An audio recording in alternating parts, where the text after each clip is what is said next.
Hoy, fui llevada por un ángel a las profundidades del infierno. Es un lugar de gran tortura. Qué imponentemente grande y extenso es. Los tipos de torturas que vi. La primera que constituye el infierno es la pérdida de Dios. La segunda es el eterno remordimiento de conciencia.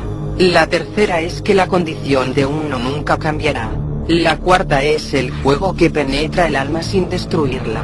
Es un sufrimiento terrible, ya que es un fuego completamente espiritual, encendido por el enojo de Dios. La quinta tortura es la continua oscuridad y un terrible olor sofocante y, a pesar de la oscuridad, los demonios y las almas de los condenados se ven unos a otros y ven todo el mal, el propio y el del resto.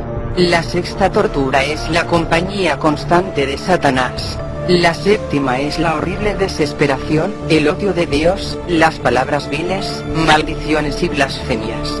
Estas son las torturas sufridas por todos los condenados juntos, pero eso no es el extremo de los sufrimientos. Hay torturas especiales destinadas para las almas particulares. Estos son los tormentos de los sentidos. Cada alma padece sufrimientos terribles e indescriptibles, relacionados con la forma en que ha pecado.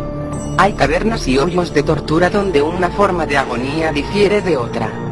Yo me habría muerto ante la visión de estas torturas si la omnipotencia de Dios no me hubiera sostenido.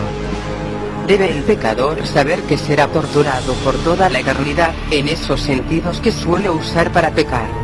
Estoy escribiendo esto por orden de Dios, para que ninguna alma pueda encontrar una excusa diciendo que no hay ningún infierno, o que nadie ha estado allí, y que por lo tanto nadie puede decir cómo es.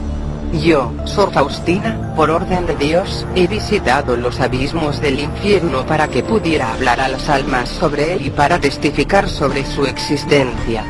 No puedo hablar ahora sobre él, pero he recibido una orden de Dios de dejarlo por escrito. Los demonios estaban llenos de odio hacia mí, pero tuvieron que obedecerme por orden de Dios. Lo que he escrito es una sombra pálida de las cosas que vi. Pero noté una cosa, que la mayoría de las almas que están allí son de aquellos que no creyeron que hay un infierno. Cuando regresé, apenas podía recuperarme del miedo. Cuán terriblemente sufren las almas allí.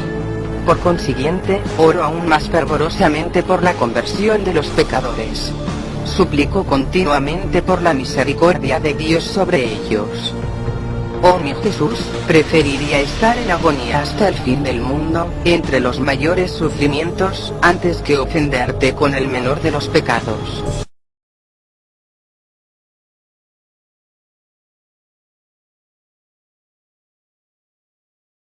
El diario de Santa Faustina Kowalska, con las revelaciones de nuestro Señor Jesucristo a Faustina, goza de licencia eclesiástica universal. Es además propuesto pastoralmente para su lectura y distribución por el Beato Papa Juan Pablo II. La coronilla a la Divina Misericordia se reza no solo en parroquias y en capillas, en las órdenes religiosas y en diversas comunidades, sino que también se reza por los medios de comunicación católicos en países del mundo entero. En Polonia, al rezar la coronilla a la Divina Misericordia ante el Santísimo Sacramento, se puede obtener la indulgencia plenaria con las condiciones habituales. Véase el documento correspondiente emitido por la Penitenciaría Apostólica. La siguiente revelación sobre el infierno está extraída del diario de Santa Faustina Kowalska, segundo cuaderno, página 172.741. Hoy he estado en los abismos del infierno, conducida por un ángel. Es un lugar de grandes tormentos. Qué espantosamente grande es su extensión. He visto diversos tipos de tormentos. El primer tormento que constituye el infierno, es la pérdida de Dios. El segundo, el continuo remordimiento de conciencia. El tercero, es saber que aquel destino no cambiará jamás. El cuarto tormento, es el fuego que penetrará el alma, pero no la aniquilará. Es un tormento terrible. Es un fuego permanente, porque allí ya no hay acceso a la gracia de Dios. El quinto tormento, es una oscuridad permanente. Un horrible y sofocante olor. Y a pesar de la oscuridad, Los demonios y las almas condenadas se ven mutuamente, y todos ven el mal de los demás y el suyo propio. El sexto tormento es la compañía continua de Satanás. El séptimo tormento es la desesperación tremenda y el odio a Dios, al no disponer ya de la gracia de poder amarlo. Allí se sufre constantemente el tormento de las imprecaciones, las maldiciones y las blasfemias. Estos son tormentos que todos los condenados padecen juntos, pero hay más tormentos particulares. Hay tormentos particulares para distintas almas, por sus distintos tipos de pecados. Los tormentos de los sentidos, etc. Cada alma es atormentada de modo tremendo e indescriptible por cada tipo de pecado cometido. Hay horribles calabozos, abismos de tormentos, donde un tormento se diferencia del otro. Habría muerto a la vista de aquellas terribles torturas, si no me hubiera sostenido la omnipotencia de Dios. Que el pecador sepa que, en el sentido que peca, en ese será atormentado por toda la eternidad. Lo escribo por orden de Dios, para que ningún alma se excuse, diciendo que el infierno no existe, o que nadie estuvo allí, ni sabe cómo es.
En algunos casos, muy raros, el diablo puede provocar enfermedades.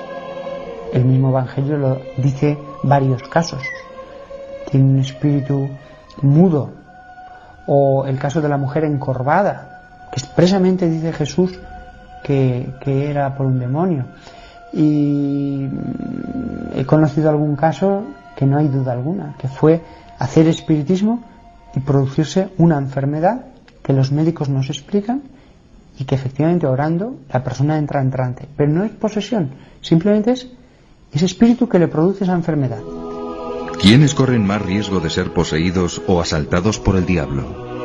Según los especialistas, las probabilidades de convertirse en víctima del maligno aumentan con la práctica del espiritismo y los diversos modos de ocultismo, magia y superstición, incluyendo la cartomancia, el tarot y los ritos orientales. Hay una flojera o un debilitamiento en las convicciones y en las creencias, y curiosamente, cada vez que las personas tienen menos fe religiosa, generalmente pues tienen más prejuicios, más conductas estereotipadas, acuden más a sortilegios, horóscopos. Es decir, que parece como si la fe se echara por una puerta y entrara por la puerta de atrás. Cuando decae la fe, aumenta la superstición. Nosotros vivimos en un periodo en el que de fe hay poquísima. Y entonces, he aquí que adquiere un gran espacio la superstición. A mí me preocupa más el ocultismo, esto de videntes, astrólogos, la ouija o ouija que dice la gente, el tarot, que es una forma mentis especial, ya que esas personas, una persona que habitualmente va al vidente o al tarot para ver su porvenir, irá a misa, pero su forma mentis no es cristiana, ya que no cree que Dios sea Padre y no cree en la providencia divina. Cree que su vida está marcada por los astros. Otra forma, hoy desgraciadamente muy difundida, es el recurso a magos y echadores de cartas, hoy muy activos en la televisión. También esta es una forma tremenda, porque pone directamente en contacto con personas maléficas. Digamos enseguida que el 99% de los magos y cartomantes son solo charlatanes, pero el 1% de los magos y cartomantes están ligados con Satán y se dan verdaderamente al satanismo. La famosa ouija, adivinanzas, ir a curanderos extraños, todo esto es una puerta, no siempre se cruza, pero una puerta abierta a la intervención diabólica. Independientemente de sus consecuencias religiosas, para la psiquiatría todas estas creencias y actitudes pueden suponer una patología. Y que es una patología que está condicionada por el mal uso de la libertad personal. Es una patología que está condicionada por la confusión axiológica y de valores que hay en nuestra sociedad. Es una especie de ignorancia con atisbos de inteligencia, pero claro, eso es una amalgama de cosas que nuestra inteligencia no cabe que opere bien con ella. Me refiero, por ejemplo, pues a la quiromancia, a la consulta al tarot, que pagan por ello, a echar las cartas, a juegos de magia negra. La consulta, por ejemplo, continua al horóscopo, ¿no? Antes de hacer un negocio, antes de casarse, antes de hacer un viaje. Es decir, yo creo que depende de un sistema cognitivo que no tiene la certeza, ni la fortaleza, ni la capacidad de hundir sus raíces en la verdad. Por eso a muchas personas les cabe muy poca realidad en la cabeza hoy. Para el exorcista Amorth, la puerta que más frecuentemente introducen en el mundo de la posesión es el espiritismo. Otra vía de acceso al demonio, hoy muy difundida. Las sesiones de espiritismo que ya no se hacen llamando a un medium que entra en trance y evoca a un difunto. Hoy se enseñan métodos por los que uno puede hacerse él solo la sesión de espiritismo.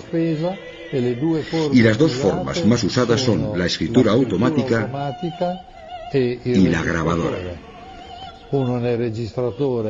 Uno hace girar la grabadora en vacío y luego, Cuando lo escucha, oye, o le parece oír, voces que hablan. Una persona que habla. Hasta aquí hemos visto las actividades extraordinarias de Satanás y sus huestes. Las más frecuentes y ordinarias son menos visibles, pero a menudo más temibles. Estamos hablando de las tentaciones. Casi toda la acción del demonio se reduce a tentar. Y la tentación consiste en que un demonio se acerca a la persona y le tienta, le sugiere el que haga el mal. Se lo sugiere a través de especies inteligibles.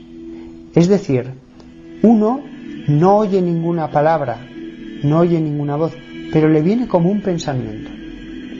Es, digámoslo así, algo como telepático. También proceden muchas tentaciones del entorno. Es lo que en la teología tradicional espiritual se ha llamado el mundo. Las tentaciones proceden del mundo, del demonio y de la carne. Pero, ¿dónde están los demonios? De la Biblia se deduce que tienen dos sedes, una en el infierno, donde torturan a los condenados, y otra en el lugar donde se manifiestan o actúan. Después del juicio final, solo estarán en el infierno para siempre. Sobre la superficie de la tierra, legiones de demonios están actuando en la memoria y en la imaginación de los hombres para separarlos de Dios. Es una guerra de dimensiones planetarias invisible pero real. Es la lucha a que se refiere San Agustín entre la ciudad de Dios y la ciudad de Satán. El demonio, decía San Juan de la Cruz, es el enemigo más fuerte del hombre y utiliza el mundo y la carne como sus acólitos. Yo he pensado muchas veces, ¿qué haría yo si fuera el demonio? Yo haría dos cosas. Convencer al clero de que la oración no es tan importante como se decía en otro tiempo. Y después también, pues destruir la fe, meter la confusión en la fe. Porque cuando una persona pierde la fe, esa persona ya no se levanta. Es decir, si un cristiano tiene un pecado de debilidad, si yo tengo un pecado de debilidad, pero tengo la fe fuerte, yo me levanto del pecado, ¿no es cierto? Pero si uno pierde la fe, o tiene una crisis profunda, pues también intelectual, en el sentido de caer en el agnosticismo, etcétera, ese hombre ya no se levanta. Recientemente una periodista de Así Prensa, nuestra corresponsal en Roma, tuvo la oportunidad de entrevistar al famoso exorcista, ya digamos emérito de la ciudad de Roma, emérito porque no es oficialmente el exorcista de la ciudad de Roma, aunque él sigue haciendo exorcismos, que es muy famoso, el padre Gabriele Amorth, ¿no? El padre Amorth, como saben ustedes, es uno de los exorcistas más connotados, más conocidos. Está ya muy mayor, pero bastante lúcido y bastante claro en su pensamiento. Y durante la entrevista con nuestra periodista, dio algunas indicaciones sobre cuál es la estrategia del demonio, ¿no? Y esta noticia se está publicando en Así Prensa, pero es un tesoro espiritual que creo que vale la pena compartir, sobre todo viniendo de alguien que ha experimentado el contacto directo con el demonio, que ha discutido con el demonio, que ha intercambiado palabras muy fuertes con el demonio cuando ha estado realizando ya, a estas alturas de su vida literalmente miles de exorcismos que todavía sigue haciendo. Y entonces yo quisiera referirme a alguna de las cosas que dijo el padre Amorth durante esta entrevista respecto de cuál es la estrategia del demonio. Y el padre Amorth en la entrevista nos dice: una vez yo le dije al demonio que era monótono porque usa siempre el mismo sistema, ¿no? ¿Y cuál es el sistema? Es el que nosotros vemos en la tentación, dice el padre Amorth, en la original, en la primigenia, ¿no? No es que había un árbol, nos simboliza que la serpiente, el demonio, confronta a Adán y Eva y les dice: ustedes no necesitan obedecer la ley de Dios, ¿no? Si es que nosotros violamos la ley que ha puesto Dios, no coman de este árbol, es, digamos, el elemento referencial de que Dios establece una ley, ¿no? ¿Y qué es lo que dice la serpiente? Le dice a Eva: no, Dios sabe que tú no vas a morir, que al contrario, si comen de esto serán como dioses. Y el hombre y la mujer comen y caen en el pecado original. Entonces, el Padre Amor dice, esa es la primera estrategia del demonio. Es hacer creer que las leyes de Dios no merecen ser creídas, ¿no? Y que las leyes de Dios en realidad no son relevantes, son un capricho, son las creencias de algunas personas. Yo interpreto como yo quiero, la iglesia enseña esto, pero en realidad yo no estoy de acuerdo y entonces no cumplo. Yo soy católico, pero estoy de acuerdo con el control de la natalidad. Es decir, finalmente, las leyes de Dios que se expresan en las normas de la iglesia, porque Dios creó la iglesia, ¿no? No se aceptan. Y uno cree que en realidad están hechas para controlarme, para recortar mi libertad. Eso es lo que logró hacer el demonio desde el comienzo, ¿no? Lo segundo, dice el Padre Amor, es la segunda parte de la estrategia del demonio, es hacer creer que el mal es un bien, ¿no? Y esto también se ve destacado en el pasaje de la tentación en Génesis 3, ¿no? La tentación y la caída. Cuando la serpiente dice, el Padre Amor les dijo, no es verdad que moriréis, es más, seréis igual a Dios y aprenderéis a conocer el bien y el mal como Él, porque ahora no lo conocéis. Y el Padre Amor ahí habló con un lenguaje muy llano, diciendo, ¿qué es lo que nos dice hoy en día el mundo? ¿Qué es lo que nos dice hoy el demonio en medio del mundo? ¿Qué le dice especialmente a los jóvenes? Venga, todavía no has comenzado con la droga, un poco de droga. Prueba un poco de droga, no hay ninguna razón para no hacerlo, eres libre, ¿no? Y empieza, todavía no te has ido a la cama con una chica, no te avergüenza, son todas experiencias, no son pecados, son experiencias. Ellas te enseñan cosas nuevas, cosas que no conocías. Y esta es la práctica del demonio, dice el Padre Amor. Es la estrategia del demonio. ¿Y cuántas veces la gente repite esto con total certeza, no? No es pecado, son experiencias. ¿Qué base tienes tú para decir que son experiencias? Y cuando alguien dice, no, es pecado. Pucha, tú eres un radical cerrado. Perdóname, pero ¿por qué el radical cerrado no eres tú que sostiene sin fundamento que eso está bien y que son experiencias? ¿Sobre qué fundamento lo dices? No hay ningún fundamento distinto del que dice racionalmente esto es malo. Ninguno. Una convicción caprichosa. En consecuencia, el Padre Amor dice, esa es la misma estrategia del demonio. Y precisamente el Padre Amor dice, cuando yo le dije, obviamente en un exorcismo, cuando el exorcismo está a punto de completarse exitosamente, ya el demonio no se esconde, evidencia su presencia y pelea su estadía ahí. Y nosotros sabemos que algunas revelaciones, algunas cosas que se saben de los demonios, ha sido producto del exorcismo, de los exorcismos, en los cuales los sacerdotes exorcistas han sido capaces de extraer del demonio información que primero era relevante, ¿no? Y en segundo lugar, se hacían no porque el exorcista tiene el poder, sino en el nombre de Jesucristo. Y esto es constantemente en el exorcismo, los sacerdotes que discuten, ¿no? Y repelen verbalmente al demonio, le dicen en el nombre de Jesucristo te conmino. ¿Cuál es tu nombre? ¿No? Es una de las cosas necesarias que señalan los exorcistas, que cuando uno tiene el nombre del demonio y comienza a agredir al demonio por su nombre, por la importancia que el nombre tiene, porque el nombre nos lo dio Dios, ¿no? La importancia que el nombre tiene, entonces ese se hace más eficaz. Entonces esa es la razón por la cual los sacerdotes interpelan al demonio, para conocer más del demonio y forzarlos a hablar, no porque ellos tengan el poder una vez más, sino a nombre de Jesucristo, ¿no? Y hay un exorcista muy famoso alemán que hace muchos años escribió cómo, culminando en nombre de Jesucristo al demonio, el demonio le contestó varias cosas, pero un par de preguntas le dijo, no te tengo por qué contestar eso porque me preguntas por curiosidad, ¿no? Y tu curiosidad no tiene poder para conminarme, eres un miserable, curioso, miserable. Entonces, se dan cuenta ustedes que no es que sea fácil que uno pueda hacerle una entrevista al demonio, ¿no? Discúlpame, señor demonio, ¿qué me contesta de esto? No, es una relación de total repelencia. Tengan en cuenta que el demonio nos odia a muerte. Entonces no tiene ninguna complacencia en hablar con el exorcista, pero no le queda otro camino más que obedecer a la culminación por el poder del nombre de Jesucristo, ¿no?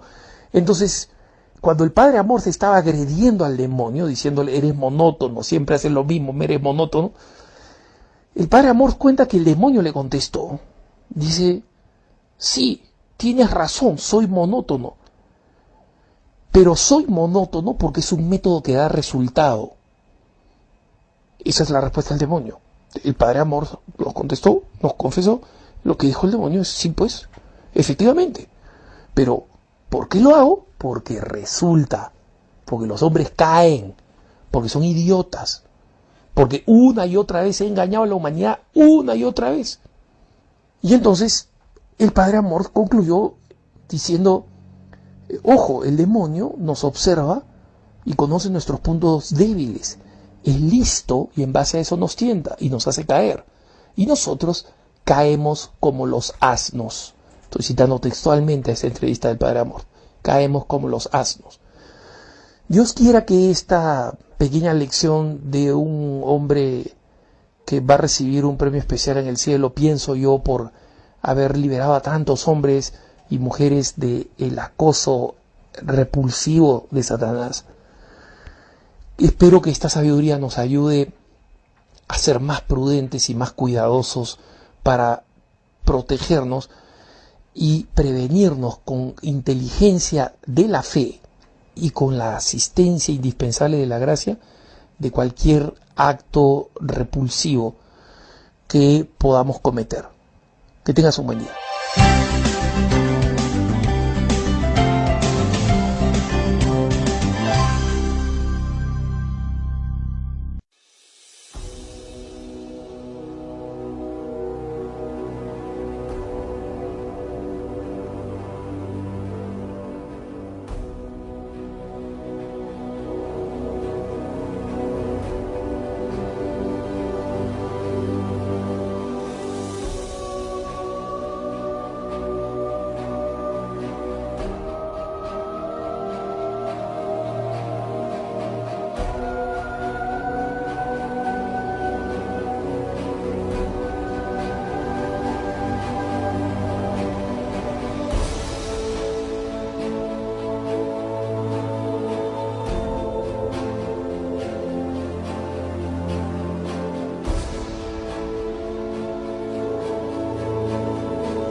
Por eso es que hay que orar por la iglesia, hijos. Hay que orar por la iglesia. Y yo cuando hablo de esto, lo hablo con mucha sinceridad y radicalidad porque amo la iglesia. Sería hipócrita no hacerlo. Y porque amo a la Santa Iglesia y amo la jerarquía, amo al Papa y amo a los obispos y amo a los sacerdotes con todo mi corazón, más aún porque tengo un hermano sacerdote y porque amo la vida consagrada con todo mi ser y porque también me revolqué en el pecado y en la maldad y también fui mentiroso y fui apóstata de la fe hasta que el Señor, gracias a Dios y a su misericordia, gracias a Dios, que quizás muchos de ustedes han escuchado ese testimonio, Gracias a Dios, en una elevación, una vez levantando a nuestro Señor, me dijo el Señor, Padre, si no se convierte, se va para el infierno. Y yo en mi vida nunca quiero volver a sentir lo que sentí ese día. El fuego del infierno dentro de uno y todo lo que me mostró el Señor del infierno, yo no quiero volverlo a sentir nunca, ni en vida ni cuando me muera, porque créanme que lo que sentí no se lo desearía a nadie, porque es poquito a lo que uno le tocaría al otro lado. Gracias a Dios que tuvo compasión de mí, de este mentiroso y de este falso sacerdote que no vivía lo que Dios quería y que estaba apostatando de la fe y diciendo mentiras y predicando de acuerdo a la conveniencia de todos y de acuerdo a las tonterías y a las mentiras del mundo para que no dijeran nada de mí. Como le dije al obispo hace poco, señor obispo, tan raro que cuando estuve en el pecado y en la maldad, nadie nunca puso una queja mía. Nadie nunca fue a decirle cosas mías, ni de la comunidad, ni de la obra que yo hago, ni de porque hago liberación o exorcismo, o porque oro por la sanación de la gente. Nunca nadie puso una queja mía cuando me revolcaba en el mundo y en el pecado. Y cuando Dios me dio la oportunidad por pura misericordia de convertirme, ahí sí han querido acabarme con todo. A mí me han denunciado hasta con el Papa. Que porque yo hablo de todo esto, porque predico el Evangelio, o porque oro por la gente. A mí, ¿sabe qué es lo que garantiza el auténtico ministerio de un sacerdote? La palabra de Dios, ¿cierto? Que lo que yo hago está de acuerdo con la doctrina de la Iglesia, está de acuerdo con la verdad, y está escrito en la Sagrada Escritura, y es un ministerio de exorcismo avalado por la Iglesia, y autorizado y bendecido por mi obispo. Y ejerzo el ministerio de liberación avalado por escrito, porque eso lo tengo escrito, lógicamente, ¿sí? Entonces a mí no me da miedo de nada ni de nadie. Me da miedo y temor de Dios. Eso sí, no lo niego. Me da miedo irme para el infierno.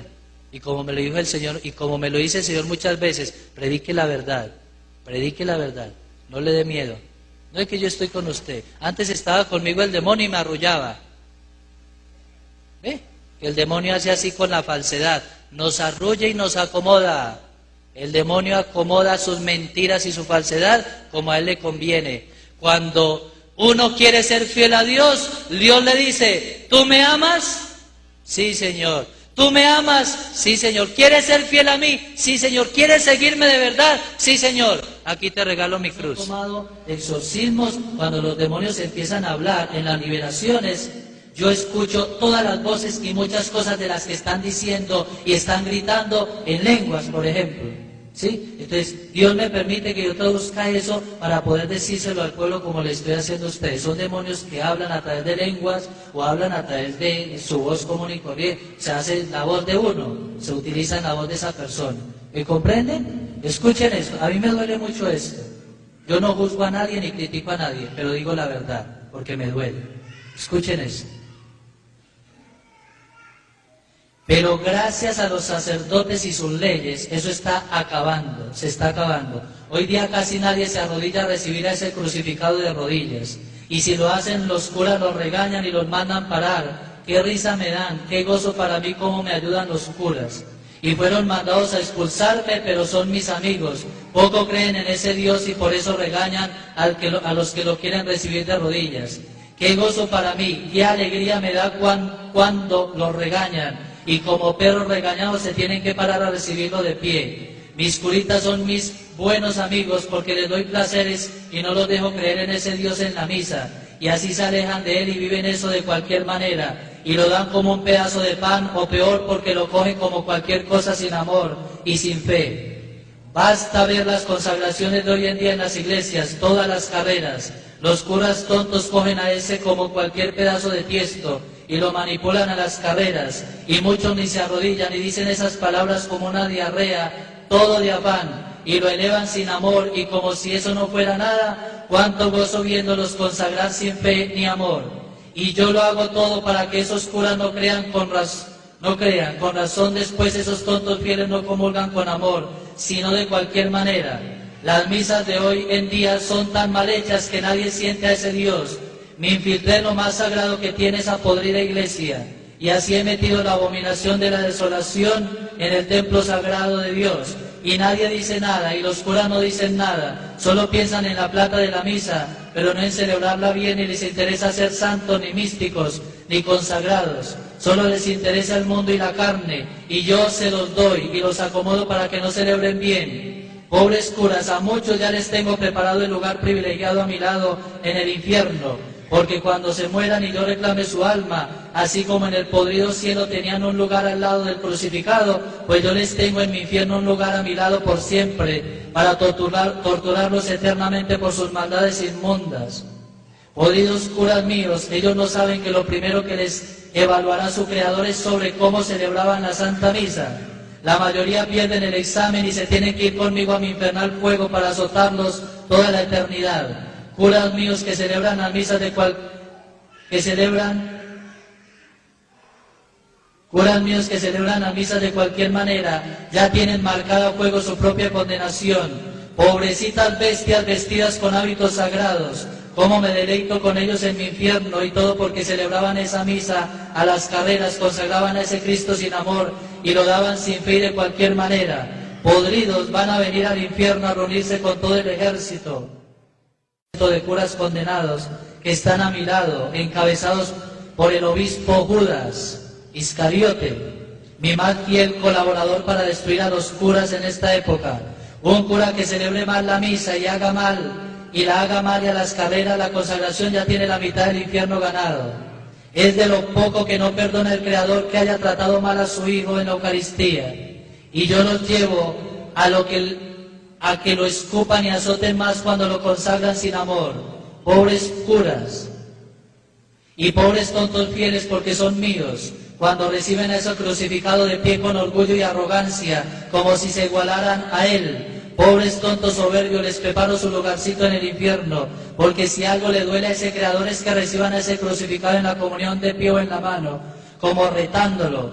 Mi reino cada vez se llena más y más de esos sacrílegos profanadores malditos que reciben a ese Jesús de cualquier manera. Prepárense, porque ancha es la entrada y espacioso el camino que lleva al infierno, y son muchos los que entran por ella, y esos tontos entrarán por haber profanado a ese Jesús. Pobres curas y fieles sacrílegos, aquí está su lugarcito, prepárense, son míos y nadie me los quitará, porque osaron blasfemar con su falsedad a su mismo Dios, haciendo lo que ni los ángeles hacen, tocarlo y estar muy de pie ante él. Celebran mejor mis sacerdotes satánicos mis misas negras que esos tontos, porque yo sí soy exigente en mi culto. Si no lo hacen, los mato. En cambio, esos bastardos curas y fieles tontos profanan a su Dios como cualquier pedazo de mierda. Ave María Purísima. Ave María Purísima. Ave María Purísima. Ave María Purísima. ¿Sí escucharon bien? Puede ser que a alguno le escandalice eso. Lo que pasa es que el demonio de María Purísima no sabe hablar de otra cosa sino porquerías. Nunca van a escuchar ustedes a un demonio una palabra amorosa, jamás. Solo saben odiar. ¿Me comprenden? Queridos hijos, es que la fe no es para uno pisotear a Dios, como hacemos muchos de nosotros. Eso no se lo digo para usted, me lo digo a mí mismo como sacerdote. Porque todos los días cuando voy a consagrar al Señor en la Santa Misa, me duele el alma y me tiembla el cuerpo. Y me dan ganas de llorar, de tocar al Señor de los señores con unas manos llenas de pecado, porque nadie es puro ante la presencia de Dios para tocarlo. Y me duele el alma y siento el frío y la tristeza de Jesucristo, ver cómo lo manipulamos y cómo hacemos de él lo que nosotros queramos. ¿Escucharon bien esto? El que tenga oídos para oír, que oiga. El Señor me dijo: ¿te diste cuenta que acá no hay descanso ni un segundo? Ahora te voy a mostrar otro lugar que está esperando a esta generación perversa y malvada. Le voy a mostrar quién sufre más, y quiénes van por el camino al infierno. Vi entonces 3 hornos más grandes que el primero, y Satanás gritaba: que se haga el juicio. He trabajado bastante para darle la bienvenida a mi reino, he inventado nuevos castigos y tormentos. que vengan aquí los que pudieron salvarse, y no quisieron. Que vengan a mí los que me sirvieron en la tierra. Seguimos andando por ese ancho camino y vi hombres que venían caribajos, con la lengua fuera, se la machacaban con piedras, les quemaban las manos y pies, y se la atravesaban con punzones. Los demonios descargaban toda su ira contra estos hombres. Vi cómo sufrían y pregunté, ¿estos quiénes son, y por qué sufren tanto? Y me dijo el Señor: son los llamados a la más alta gloria de los cielos, pero la han perdido. Se han vendido y me han vendido. Ellos son mis sacerdotes. Los pecados del sacerdote son doble pena para mí, por eso su castigo es doble. Son martirizados en la lengua, porque han callado mi palabra, y han sido perros silenciosos, tartamudean al hablar. Se han consumido en las pasiones, y llenado de mosto, vino. Para ellos la maldición y el fuego. Vi mujeres y hombres al lado de ellos que sufrían grandes penas y pregunté, ¿quiénes son estos? Y me dijo, son los que han pescado con ellos. La mujer que hace caer a un sacerdote, más le valiera no haber nacido, porque es más maldita que Judas. Lo mismo el hombre que haga pecar a un sacerdote. Detrás de estas, había una multitud que seguían ese camino y sufrían iguales tormentos. ¿Y estos quiénes son? Y me dijo son todos aquellos que se alejaron de mí, y de mi iglesia por el pecado del sacerdote, y no oraron por él. El sacerdote se hizo para salvar a los hombres. Si no lo hace, lo ayudan a condenar. Pues mi palabra dice, los guardianes de mi templo están ciegos. ¿Ninguno hace nada? Son todos perros mudos incapaces de ladrar, vigilantes perezosos que les gusta dormir. Perros hambrientos que jamás se hartan. Y son ellos los pastores, pero no saben comprender, cada uno va por su camino. Cada uno busca su interés. Vengan, dicen, busquémonos y emborrachémonos con los licores. No ayudan al inocente, y hacen desaparecer a los hombres fieles. Isaías 56-9. Vi detrás de estos hombres y mujeres que sufrían iguales tormentos, y le dije, ¿quiénes son? Y me dijo, son todos los religiosos y religiosas. Ore por ellos, para que me amen y logren salvarse. No hablen nunca mal de los míos. Es como si untara el dedo con chile, y me lo metiera en el ojo. Solo ore por ellos, y no me causes tormentos.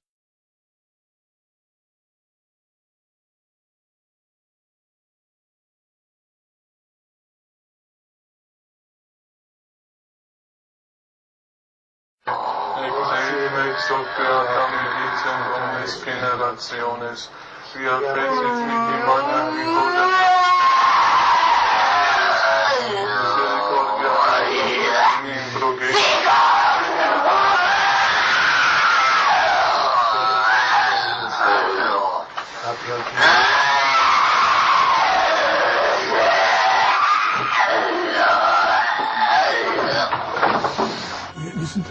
Byliśmy wstrząśnięci, włosy stanęły nam dęba.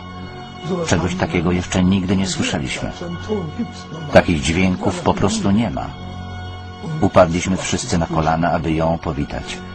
Potem ojciec Renz powiedział, który z was wychodzi pierwszy? Jako pierwszy zgłosił się potępiony ksiądz Fleischmann. Musiał powiedzieć, kim jest i dlaczego jest w piekle. Ich bin verdammt, weil ich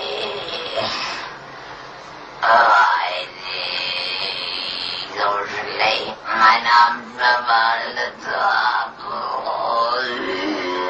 Wer bist du? Judas? Nein. Fleischmann? Oh ja, ich muss jetzt gehen. In die Hölle? Ja. Und du weißt noch, was du zu sagen hast?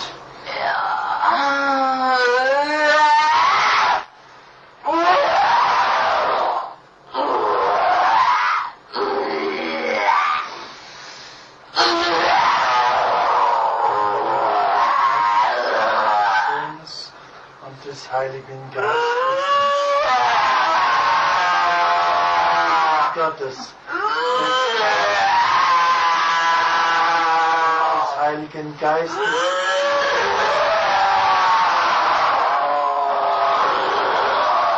Und gib das Zeichen des und sprich das Zeichen zum Ausfahren.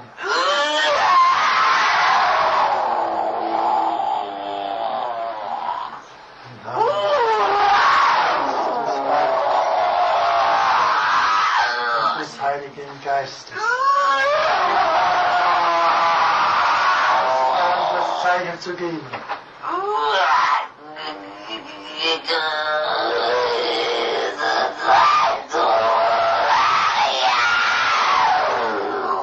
Fehlt noch etwas. Voll der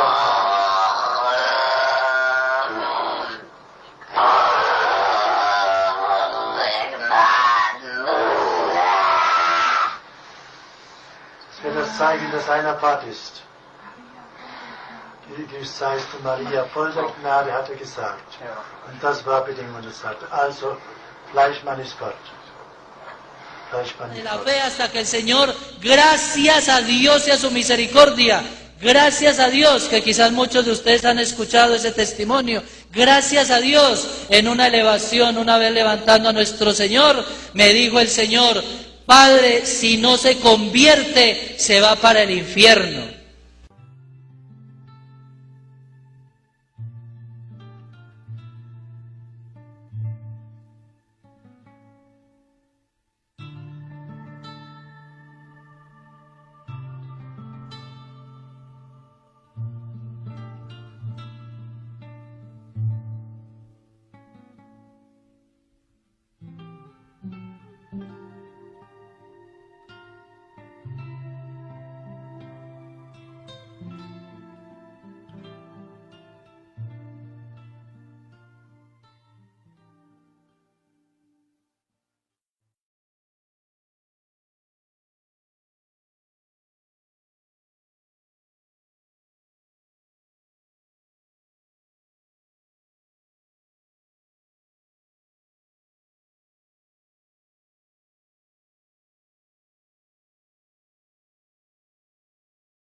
War. It is loud. Gunfire. Bombs. The battle lines are clear. The attack is obvious. But this war is different. The enemy is quiet, prowling, often unknown. Attack comes with fatigue, distractions, temptations. Morality and virtue are stressed and tested. This war is about how you defend yourself. No guns or bombs, but true armor.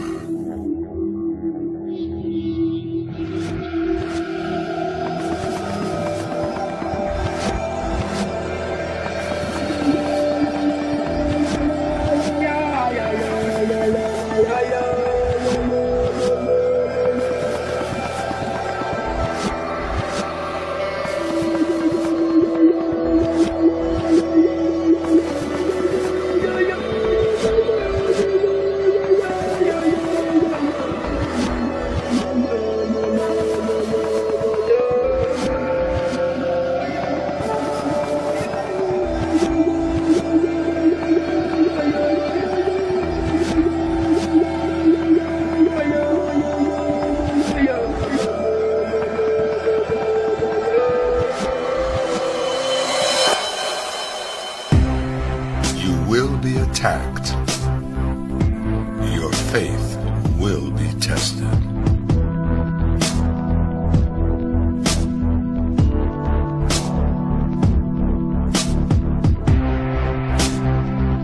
Make no mistake, the enemy knows you and has tailored a war just for you.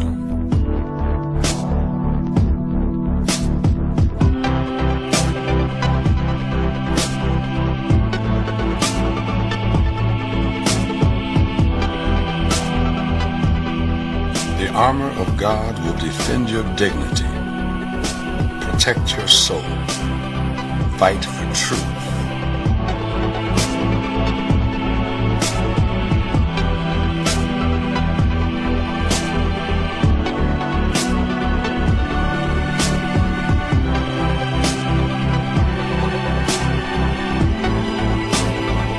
Our God reigns. He has won the war over evil. Our victory is in Him.